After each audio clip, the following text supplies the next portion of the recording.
जननायक जनता party के प्रधान महासचिव दिग्विजय सिंह चौटाला ने कनीना में हुए हादसे पर अफसोस किया जाहिर। बस गिरने के कारण कई बच्चों की मौत हुई, कई बच्चे हुए घायल। दिग्विजय सिंह चौटाला ने हादसे पर शोक किया प्रकट। दिग्विजय सिंह चौटाला का बयान, इस हादसे में मरने वाले बच्चों को परमात्मा अपने चरणों में स्थान दे। हरियाणा सरकार हादसे में घायल बच्चों का उपचार कराए। दिग्विजय चौटाला ने इस हादसे की उच्च स्तरीय जांच की मांग की है। आज ईद की छुट्टी होने के कारण कैसे खुला था स्कूल। जननायक जनता पार्टी के प्रधान महासचिव दिग्विजय सिंह चौटाला का बड़ा बयान, मेरे पर हमले की साजिश की गई। दिग्विजय सिंह चौटाला ने अपने चाचा अभय चौटाला पर निशाना साधा। अभय सिंह चौटाला के इशारे पर हमले की साजिश रची गई। कल दिग्विजय सिंह चौटाला का किसानों ने किया था विरोध। दिग्विजय सिंह चौटाला का बयान, हमले करने वाले लोग इनेलो के थे। एक दिन पहले इनेलो की सिरसा कोठी पर हमले की साजिश रची गई। गांव पीपली में हुआ था विरोध। गांव पीपली के लोगों ने हमले की साजिश रचने वाले लोगों का साथ नहीं दिया। पीपली के ग्रामीणों ने उन लोगों को गांव से बाहर निकाला। हमले की साजिश रचने वाले लोग किसी दूसरे गांव से थे। दिग्विजय सिंह चौटाला ने डबवाली एसपी को फोन कर घटना की दी जानकारी, जल्द इस मामले की जांच की मांग की। सिरसा पुलिस से इस मामले में आरोपियों के खिलाफ कड़ी कार्रवाई की मांग की। हमारे कार्यकर्ताओं को अब फोन कर जान से मारने की धमकी दे रहे हैं। हरियाणा के महेंद्रगढ़ के कनीना में स्कूल बस के हादसे में प्रतिक्रिया देते हुए जननायक जनता पार्टी के प्रधान महासचिव दिग्विजय सिंह चौटाला ने अफसोस जाहिर किया है। उन्होंने कहा कि जननायक जनता पार्टी का पूरा परिवार पीड़ित परिवार के प्रति संवेदना प्रकट करता है। इस हादसे में मरने वाले बच्चों को परमात्मा अपने चरणों में स्थान दे। इसके साथ ही घायलों का उपचार हरियाणा सरकार जल्द से जल्द करवाए। दिग्विजय सिंह चौटाला ने इस मामले की सरकार से उच्च स्तरीय जांच की मांग की है। उन्होंने कहा कि आज ईद की छुट्टी होने के बावजूद स्कूल कैसे खुला था, इसकी जांच होनी चाहिए और कार्यवाही भी सरकार को करनी चाहिए। रिपोर्ट अक्षित कंबोज।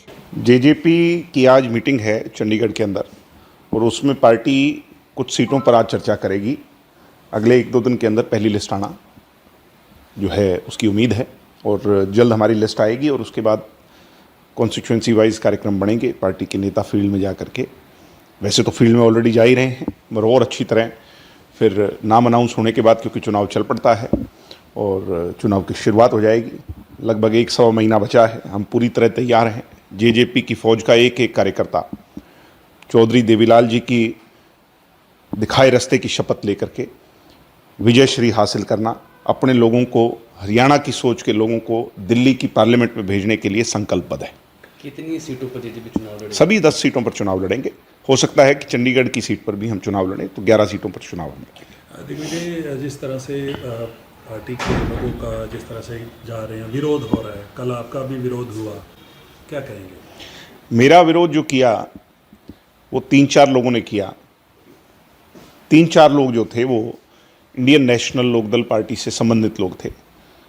अभय सिंह चौटाला के इशारे पर मेरे पर एक बड़ा हमला कराने का कोशिश थी, इनकी प्रयास था और वो संभव इसलिए नहीं हो पाया, सक्सेसफुल इसलिए नहीं हो पाया क्योंकि गांव वालों ने उनका साथ नहीं दिया।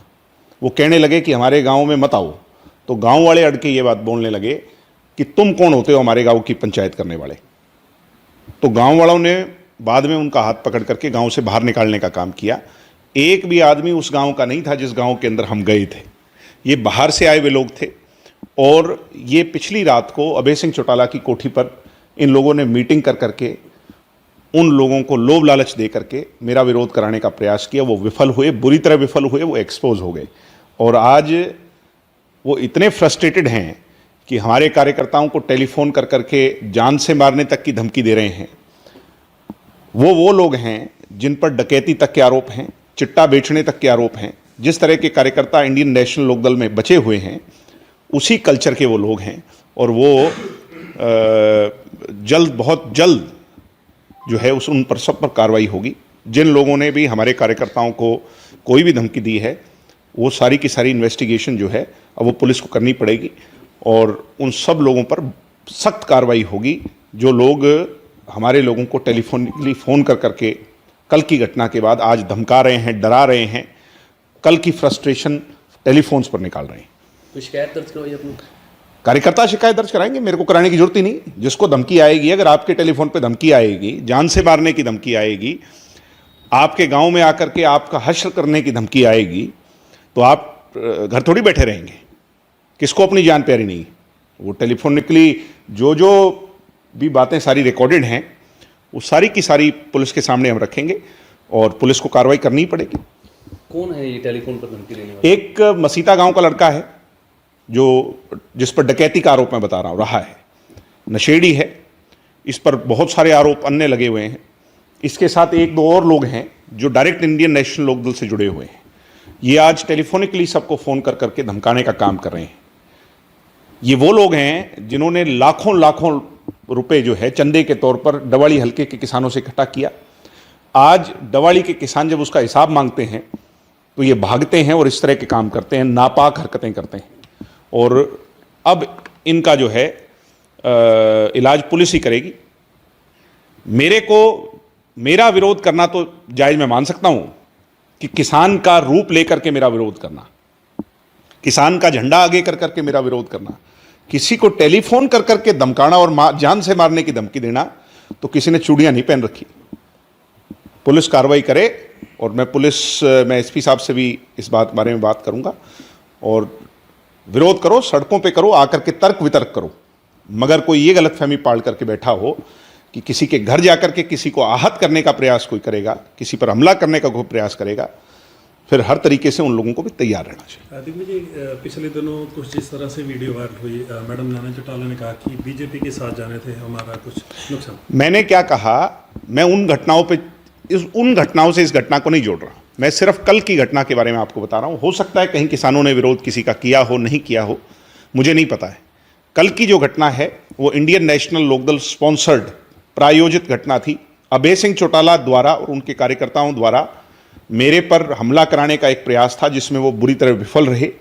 ये वो लोग वहां पहुंच करके वो काम नहीं कर पाए जो वो करना चाहते थे, क्योंकि गांव वालों ने उनका साथ नहीं दिया। और उसके बाद आज गीदड़ भभकी कर रहे हैं, टेलीफोन कर रहे हैं, हमारे कार्यकर्ताओं को डरा रहे हैं कि तुम्हारे गांव में आकर के तुम्हें मारेंगे, गोली मारेंगे, जान से मारेंगे। अब मैंने एसपी साहब से बात की है, रिटन कंप्लेंट जल्द दर्ज होगी और ऐसे लोगों पर उनकी धरपकड़ हो, उन पर कार्रवाई हो। कनीना के अंदर एक निजी बस स्कूल की दुर्घटनाग्रस्त हो गई है और उसमें अनेकों हमारे बच्चों का जो है देहांत हो गया, उन्हें जान गंवानी पड़ी। ये बहुत पीड़ादायक है और पूरा जननायक जनता पार्टी परिवार इस समय जो है अपनी संवेदनाएं, अपनी भावनाएं प्रकट करता है उन परिवारों के लिए जिन्होंने प्यारे प्यारे बच्चों को खो दिया या जिनके परिवारजन बच्चे जो हैं वो घायल हैं। जो चले गए, परमात्मा उन्हें अपने चरणों में स्थान दे। और जो बच्चे जंग लड़ रहे हैं जीवन की, जल्द परमात्मा उन्हें स्वस्थ करे। इसके साथ साथ सरकार से मैं ये मांग करता हूं कि इसकी उच्च स्तरीय जांच हो। छुट्टी के दिन भी अगर स्कूल चलाया जा रहा था और ऐसी घटना हुई है, ये बहुत अनफॉर्चुनेट है और जल्द से जल्द इसकी इंक्वायरी बिठाई और इस पर जांच करे।